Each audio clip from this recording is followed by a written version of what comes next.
આપણે ત્યાં સુધી આ બધાને વાત કરીએ 1 મિનિટ. બાકીના બી મિત્રો સામે આવી જાવ. અંડર 14 જે ટુર્નામેન્ટ રમાઈ છે એમાં બોટાદની અને ભાવનગર રૂરલની જે 14ની મેચ રમાણી એમાં આજે 340 રન કાવ્ય પટેલે માર્યા છે. ગયા વર્ષે પણ 350 રન આ છોકરાએ માર્યા હતા. આ વખતે માર્યા અને આની પહેલાની મેચમાં પણ 2 સેન્ચુરી મારી છે.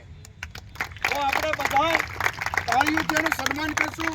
અને આપણી વચ્ચે સર ભાવસિંહજી ક્રિકેટ ક્લબના વાઇસ પ્રેસિડેન્ટ કેબી જાડેજા સાહેબ, આપણે રાજકોટથી આવેલા અમ્પાયર શક્તિસિંહજી જાડેજા, જયભાઈ શુકલ, બોટાદના કોચ, આપણે ભાવનગરના કોચ રાજેન્દ્રસિંહ, મહેબૂબભાઈ, રિયાજભાઈ, આ બધા વતી આપણે હું પહેલાં તો એનું સન્માન કરવા માંગુ.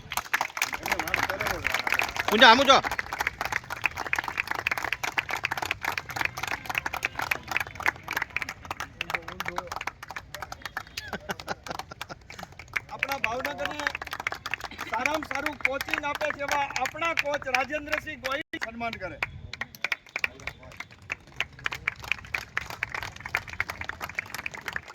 હવે